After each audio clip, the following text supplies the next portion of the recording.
All right. Hi, everyone. Welcome to our presentation of the power of integration to capture and retain new donors. We're excited to have you with us. Alan and I are going to do a more conversational format, and we encourage you when we get to the end of each takeaway, if anyone has any questions, we can open it up to the group if that works for you, Angel. That's good with us. All right. Perfect. Bear with me 1 second. All right. Alan, do you want to introduce yourself first? Sure. Thank you, Kristen. Welcome, everyone. My name is Alan Steiniger. I'm the Corporate Director of Development Operations and Corporate Programs for Shriners Children's. I've been with the organization now going on almost 12 years now, and my primary responsibilities are strategic oversight of our direct response programs such as DRTV, direct mail, English and Hispanic for both of those programs. The call centers associated to DRTV, gift processing staff at HQ. So front end and back end of operations for SHC. So thank you guys again for joining us and welcome. Kristen, would you like to introduce yourself?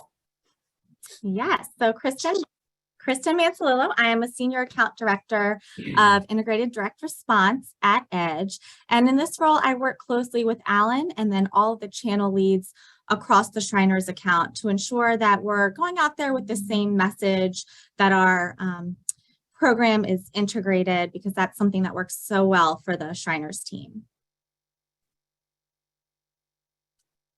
So let's get into it. So acquire, retain, and reactivate, words we all live by in direct response fundraising. So today we are going to share examples of how Shriners Children's uses a multi-channel approach to improve these key metrics.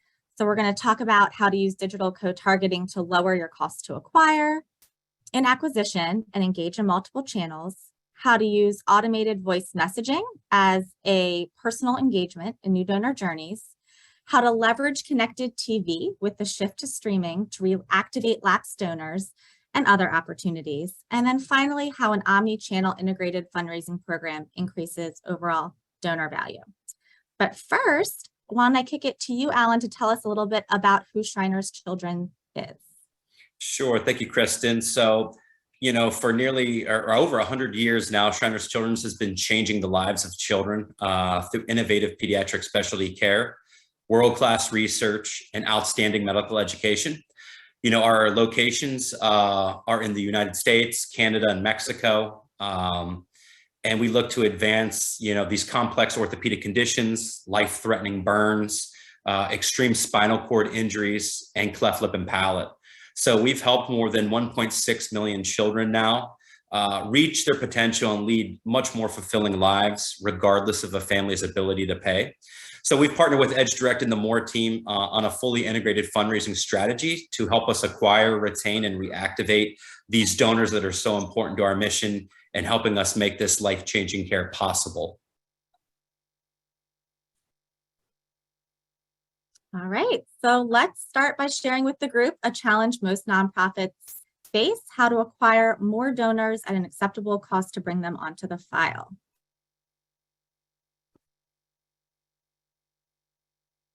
Turn it over to you, Alan. So the first challenge, acquire more donors. This is a challenge, I think for every single nonprofit organization. How do we continue to acquire more donors to help support your mission? So Shriners Children's has been investing heavily in acquisition, especially over the past 7 to 8 years. We're always looking for new and innovative ways to improve our cost to acquire, or CTA, without sacrificing the quality of the donor that we're bringing onto file to support the organization. So we've really taken a multi-channel approach, and multi-channel donors, as we all know, give both on and offline. They're worth about 3 times more than single channel donors, and they seem to retain at a higher level. So acquiring these multi-channel donors has become growingly important to the organization as we look to acquire new donors to support our mission. So our solution, one of many, digital co-targeting. So co-targeting is serving digital display ads to names on a mail file in this case. This increases donor awareness and lifts direct mail response rate. It creates additional digital impressions for existing campaigns. And like Alan said, it increases fundraising revenue both online and offline. How did this solution work for us? So display ads were served to prospects found on the direct mail file who had a digital presence. These ads were launched 2 weeks prior to the campaign hitting the mail stream and ran for several weeks after that. And what we did was we integrated the digital creative with the direct mail piece with the call to action to donate online. And this strategy has been shown to lift online and offline response and therefore revenue to the organization. Here we have an example of our first test of digital co-targeting, and this was in March of last year. And again, we targeted names from the direct mail list. In the mail piece, we featured Malia, and in the display ad, we featured Malia. That way, they were fully integrated and you had that recognition between channels. How did it work? Was this successful for Shriners Children's? Absolutely. For our first time test, we saw a lift in response. Sure. So these lifts to the mail piece. Yep. Go ahead, Alan. Oh, I'm sorry, Kristen. Yeah, so it was very successful for a first-time test. We saw an increase in lift and response by 72%, as you can see, a lift in average gift of 11%, and then a return on ad spend of $10.45. So every dollar we spent, we were seeing a return of $10.45, which is absolutely incredible.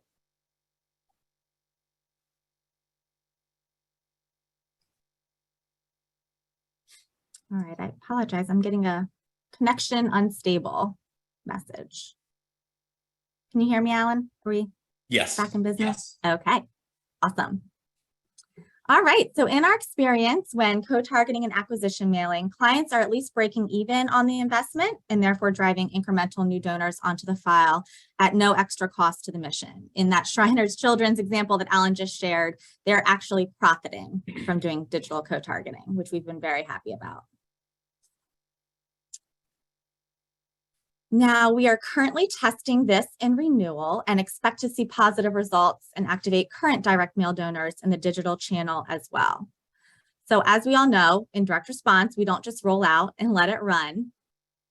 We are always continuing to refine and optimize. And then another quick call out that I want to make is that we are also doing this in Hispanic.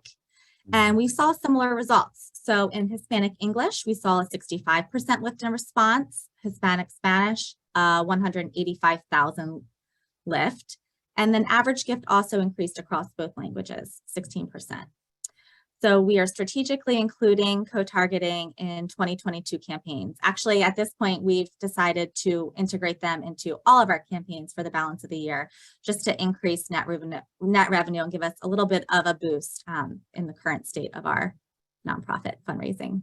Kristen, too, real quick, could I jump in here for a second too as well? Absolutely. So just for clarification, so when you see Hispanic English or Hispanic Spanish, so what that is that's our Hispanic audience that prefers to communicate in English, or if you see Hispanic Spanish, that's our Hispanic supporters and donors that prefer to communicate in Spanish.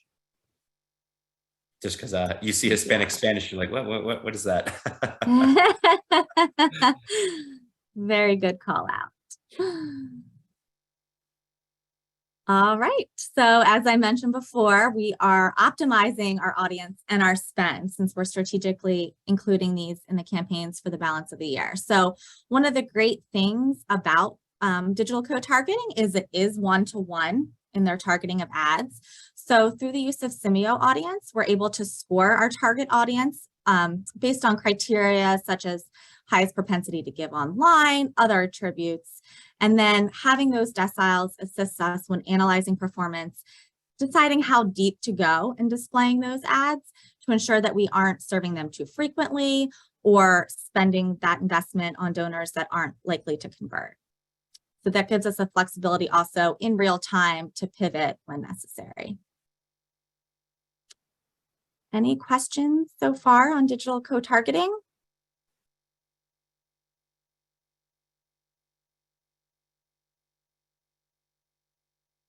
Okay, let's keep going. So the second takeaway that we want the group to get out of our presentation is utilizing automated voice messaging to steward new donors.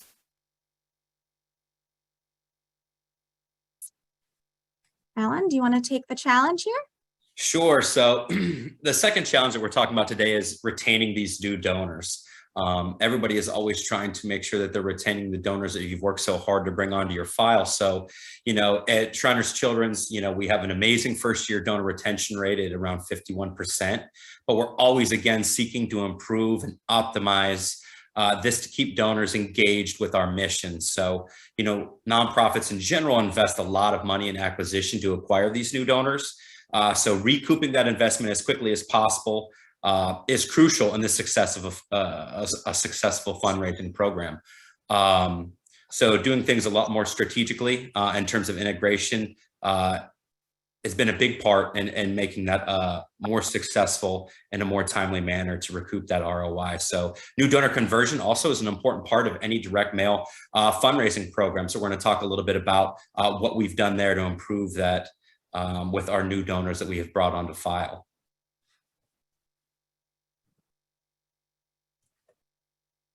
All right. So as Alan alluded, we did launch a new donor conversion series, starting with an automated voice message. So what is an automated voice message? So this is a pre-recorded message that can be delivered via voicemail automatically to a cell phone, doesn't even ring, or traditionally to a landline.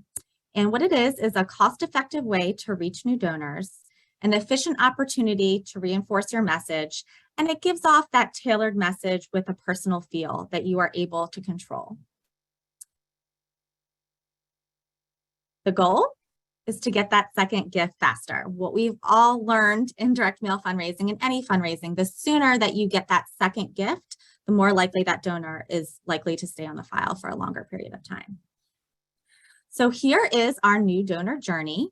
The new donor is acquired. They receive this AVM. In this case, it's from Alec, who I know most of us have seen the DRTV commercials, very familiar with Alec. They then receive their acknowledgement in their homes. Our fourth point of contact is a new donor conversion 5-card packet. This is the same exact packet that they are acquired on. 5 cards, whether it be spring or holiday, depending on the season. And then finally, they receive the match challenge package. And then by that point, they will be put into the regular renewal mail stream. Kristen, if I could jump in here too real quick in just terms of AVM2 as well. So AVM2 is a very cost-efficient way to really add value to your program, especially from a stewardship perspective. So I think it's like 6 cents a message. It's very invasive too as well. So like Kristen alluded to, depending on if it's a cellular device or a landline, the message will just be dropped like a voicemail without it disrupting or interrupting that donor or supporter, where they can listen at their convenience too as well. So it's been a great way for us to enhance our stewardship capabilities through the new donor conversion series. Thank you, Alan. So the message should feel personal and elevate the hard copy thank you that they are going to receive in the mail. So here we used a pre-recorded message from Alec, and I will play that for everyone now. Hi, it's Alec. Thank you so much for giving and joining the Shriners Hospitals for Children family. Your gift is changing lives, like mine, and we couldn't do it without you. So, from all of the kids you're helping at Shriners Hospitals for Children, thank you. Thank you. Thank you. Thank you. Thank you. Thank you. Thank you for giving. Love it. Now, Alan, why don't you tell us a little bit about our other experiences with AVM that kind of led up to using this in the new donor welcome series? Sure. So we have utilized AVM prior to utilizing it in the new donor conversion series in our pre-lapse reactivation program for our sustaining donors. So essentially what we did is we recorded 3 separate messages for those 3 segments, whether it's pre-lapse, 30 days out from their recurring gift card expiring, lapsed, or in that 3-month period where they're in a lapse stasis, or in a suspended or reactivation state. So we recorded 3 messages with Alec that we send out to those recurring donors on a monthly basis, as well as it's integrated with an email communication that's specific to each one of those segments too as well. So we've seen great success with utilizing the AVM. Again, it's a very cost-efficient way to engage and reach out to your donors. In 2021, the pre-lapsed reactivation program helped us retain or reactivate, I think it was over 5,000 recurring donors, which translated into about 1.5 million in revenue that we would otherwise missed out on. So it was a very successful first full year launch last year. So we're really excited to see what the results look like in 2022 and beyond. Great. And I do have a question from the audience. How are post-acquisition DM packages scheduled? Are they batched, or is it on demand based on the number of days post-acquisition? And the answer there is it is triggered by that cage date. So a new donor is acquired and caged. Within a week, they'll receive the AVM. 10 days after the cage date, approximately, they'll get their hard copy thank you in the mail. 3 weeks after that, they will get their 5-card campaign, which again is the package they were acquired on. And then 2 weeks after that, they receive the match challenge. So that just helps close that gap between when they come on the file and get caged and then enter the regular mail stream. Yep. And then after they receive that match challenge, they're dropped into the active direct mail file. Right. Great question. All right. So while this message is purely stewardship, there was no ask. So it wasn't a robocall by any means. We do have other clients that are using AVMs where they do make an ask, and they have been shown to increase the rate of retention. So we are hoping, we haven't had any complaints about this. I think, you know, who doesn't want to hear Alec's voice on their phone? So we're very excited about how this program is going to perform overall, including the AVM through that match challenge. It's still early in the process. We have a little bit under a year of results, but again, really positive so far.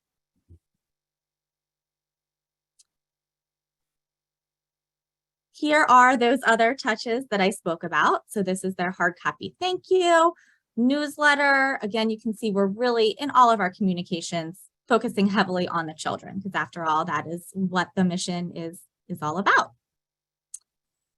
Here's that 5-card campaign.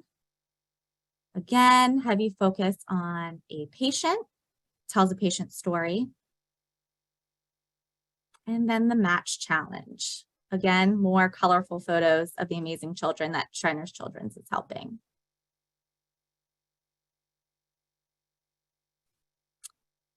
Any more questions on AVMs?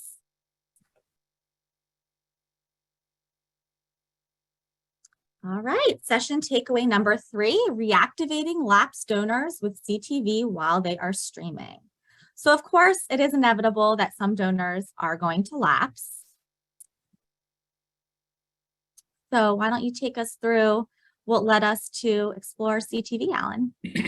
Sure. So, the third challenge we're talking about today is reactivating those lapsed donors, which is almost equally important as acquiring those donors. So, again, we are much in a growth mode and investing heavily in acquisition in all channels, like I talked about earlier. Our DRTV program on average generates over 50,000 sustainers a year, with 100,000 OTO or one-time donors acquired to that channel too.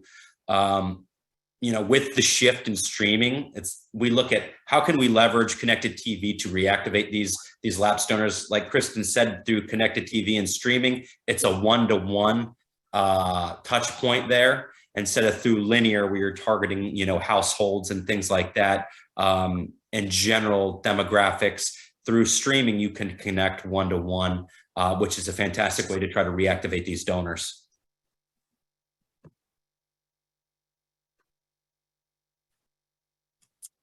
So as Alan alluded to, step back a second, we'll talk about what connected TV is. So this is allowing us to place ads on any smart TV or device that is connected to the internet. That way we can serve that one-to-one ad. And in 2021, last year, it was reported that 81% of homes have at least one streaming device. By placing these one-to-one ads, it's a way to connect with donors, retain their attention, and then reach them through relevant content. CTV has been around since 2002, actually, but as a result of the pandemic, a lot of people are streaming these days. CTV ads can run on demand services like Hulu, Discovery Plus, or even on virtual cable providers like Sling TV, AT&T Now. So you'll see here, 28% of people are viewing across multiple platforms.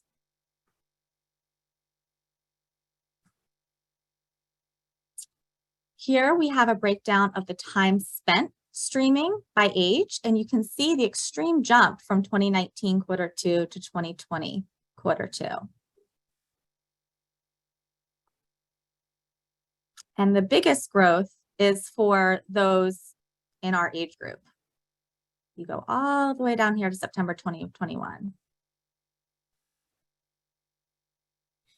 So as you can see, streaming has more than doubled for those 50 plus over pre-pandemic times. How can we leverage that? How can we hyper target our audience?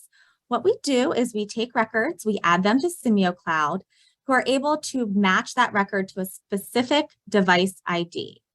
We can then serve them with 30-second video and displays ads that have been created. Most of those are coming from cut downs from our linear TV spots. So that makes it a pretty cost-effective way for us to serve these ads instead of having to do additional shoots or collect additional resources. Media team then goes out and does a targeted media buy. And then another benefit of CTV is that you can analyze and fine tune in real time. You're not, going out with a huge media buy on a network. You can actually see how it's doing and pivot if necessary. Want to walk us through this case study, Alan? Yeah, so the case study of reactivating these lapsed donors, the greatest value of CTV, like Kristen mentioned, is delivering that one-to-one digital video or digital ad to those users that we're trying to reactivate. So we believe by targeting these lapsed sustainers, we will engage them in the mission. And because they have the propensity to become recurring donors, a lot of these OTO donors or reactivated donors, they will bring a higher LTV to Shriners Children's. So once the CTV ad plays or is served to our target audience, we can target anyone that clicks on the donation page or retarget them, I should say, who did not give with display ads to maximize this investment. That's one of the great things with CTV and the utilization of the trade desk is that you can target them wherever they're online, these donors, whether it is through CTV or if it's, getting a digital ad in front of them, or one of the things we're currently testing too is programmatic audio too as well, getting an audio message in front of them too as well. So really trying to maximize that investment here and reactivating these donors.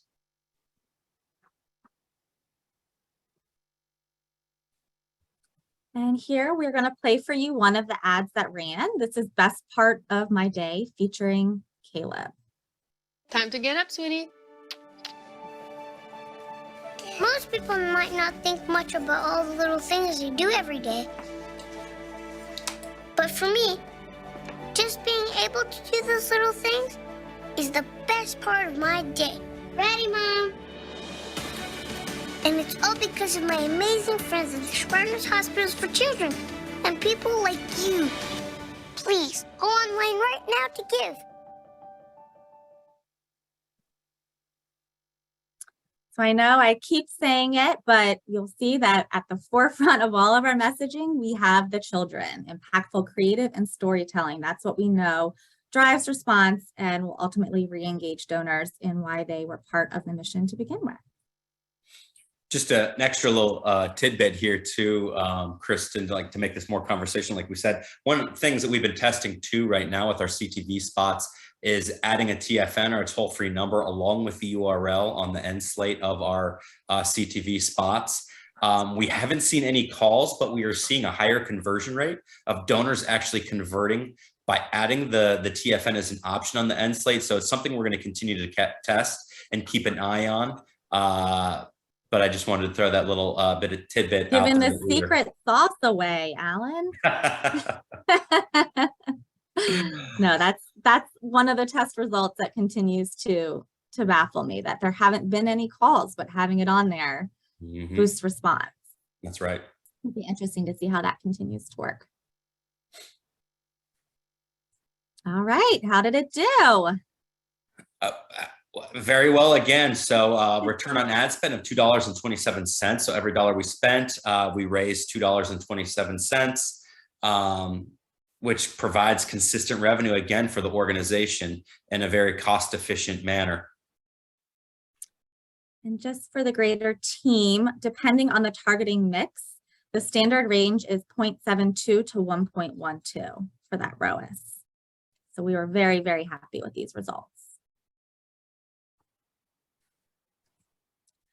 So taking this a step forward, a second study that we have to share with you today is reactivating lapsed email addresses. So back in December, we launched a CTV campaign to re-engage lapsed donors that weren't previously successful through email efforts.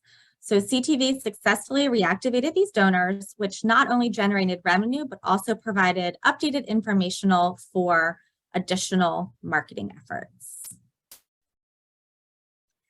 And the campaign broke even. So it reached 59% of the elapsed audience with almost 4 times that they were served the ad, and generated enough revenue to break even. New sustainers were generated, so the initiative proved profitable almost immediately. And then it also provided a conversion lift for other bottom funnel tactics. So lapsed donors exposed to the campaign were then 3 times more likely to convert on Google search, 8.3 times more likely through Bing search, and 9.6 more likely to convert through paid social.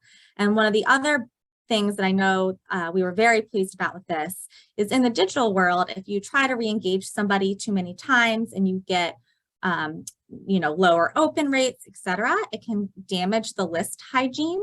So this was a way to make sure that we weren't impacting that, and again, trying to re-engage them through an additional channel.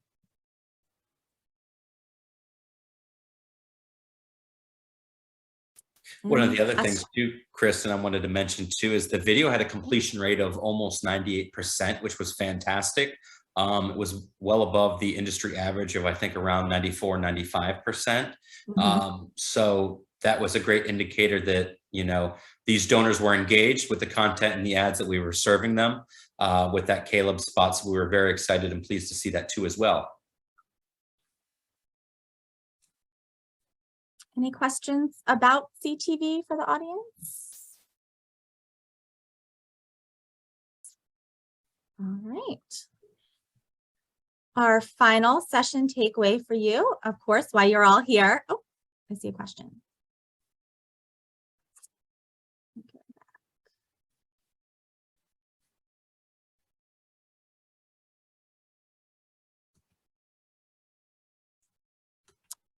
The return on ad spend results are great, but what was the CTRAD, or cost per donor, for the acquisition project? I do not have that answer off the top of my head, but let me take that as a takeaway and we'll get that answer to you. Thank you. All right, power of integration.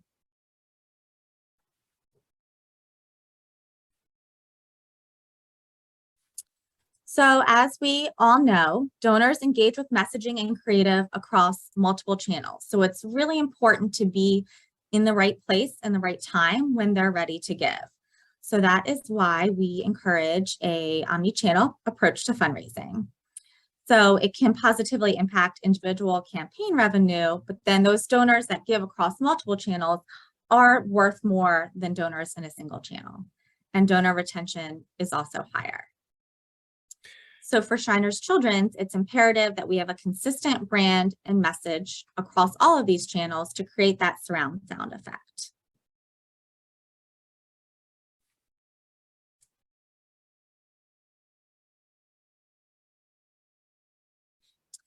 So we are on your TVs, we are reaching you through mail, digital, events, and beyond.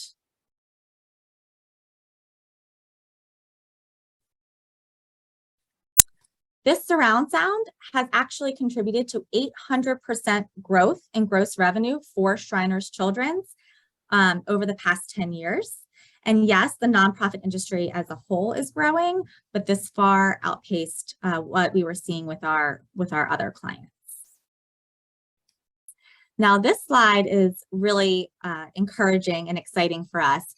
It shows that focusing on integration and creating multi-channel donors has resulted in that average donor value being higher as compared to donors in a single channel.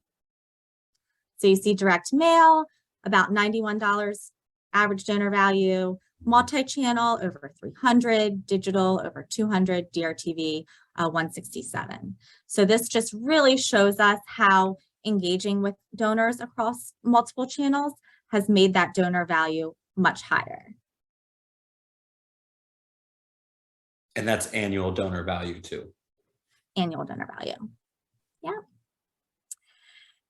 Do you want to talk about how we've looked at donor net worth by channel and kind of what we were pleased to find here? Yeah, so we recently looked at our data through SimioCloud, which Kristen had mentioned earlier, to learn, more about our donors, especially within the specific channels that we're fundraising in. We wanted to see what their age was, what their gender, net worth, really do a complete donor profile for these different channel specific donors and multi-channel donors too as well. What really stood out to us is more than 50% of our multi-channel donors have an estimated net worth of over $500,000. So this is a huge opportunity for us to continue to cultivate these donors and to steward these donors, and really a great prospect pool for our planned and major giving and our field officers, as well as prospects too for our newer mid-level giving program as well. All right. What is next for Shriners Children's? Alan, you already gave a little bit of away. It is programmatic audio. So in 2021, weekly online audio listening hit an all-time high. And the great thing about programmatic audio is that it allows you to, again, target specific individuals one-to-one rather than just publishers, networks, or based on broad demographic characteristics. So here in these charts, you can see the behavioral trends for all adults and then for Hispanic.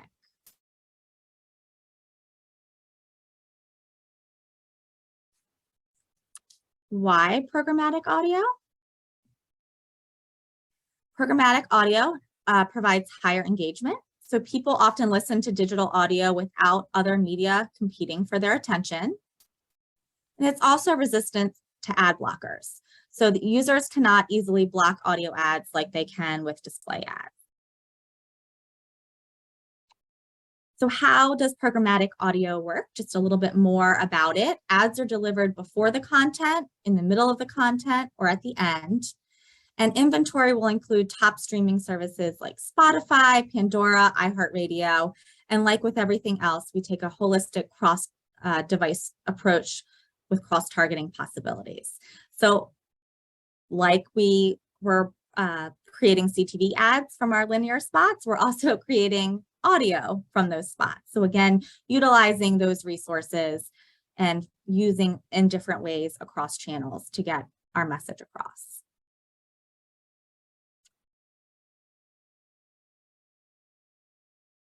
So in conclusion, at Shriners Children's, we're implementing multi-channel donor journeys at every opportunity. An omni-channel integrated fundraising program increases donor value. And then today we shared 3 multi-channel approaches with you: digital co-targeting to acquire donors, AVMs to retain new donors, and then finally connected TV to reactivate lapsed donors. We do have a question. Yeah. Charlotte Stander asks, what about TikTok? Any activity going on TikTok currently? That is actually something that our digital team is looking forward to. I'm not sure if it's in Q4 or next year, but definitely on our radar, as that seems to be an ever-increasing channel.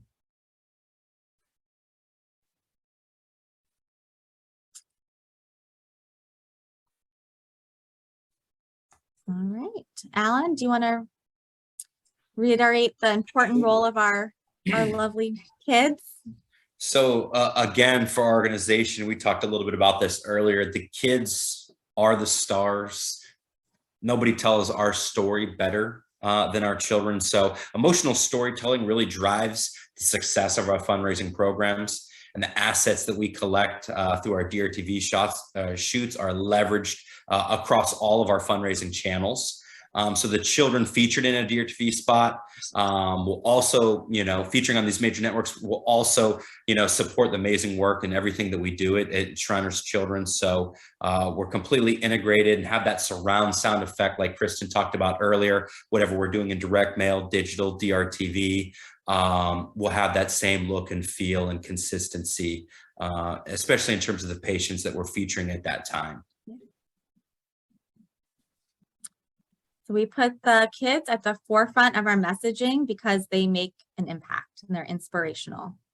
That's right. Thank you. Thank you. Thank you. Thank you. Thank you. Thank you. Thank you for giving. All right. Do we have any other questions from the audience?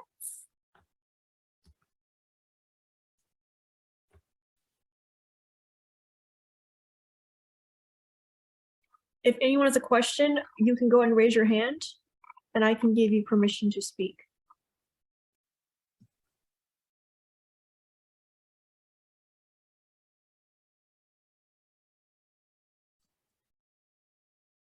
I believe I saw a hand raised from John Wilkinson.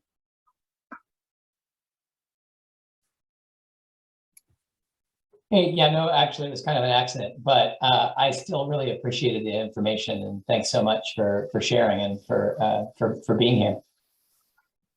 Oh, thank you. Happy to be. Thank you, John. We do have another question from Charlotte. How deep into lapsed do you go? Usually within 5 years. We consider long lapse, to be, I think, 5+ years from a direct mail perspective. I think it's similar in the digital programs too as well. Kristen, correct me if I'm wrong there too as well. It might be 3 years for digital. But we've had the advantage where we really haven't had to go into our long lapse files to reactivate donors. So we're grateful in that regard.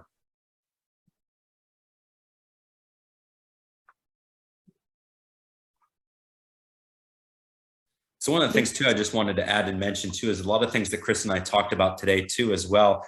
They're not necessarily new, but they're new in terms of integrating those things together in terms of the digital ads with acquisition and direct mail. So we're really trying to optimize everything that we're doing and taking a look at what opportunities we have in terms of integration, in terms of utilization of different tech and tools that are now available to us, AVM being a great example. And really trying to optimize everything we do. We all have limited budgets. We're all trying to reduce costs, but increase revenues. So this has been an important way for us to strategically take a look to see how can we optimize and what tools do we have, at our disposal to do that. So we really hope you guys enjoyed, today's presentation. And please feel free to ask any other questions that you may have.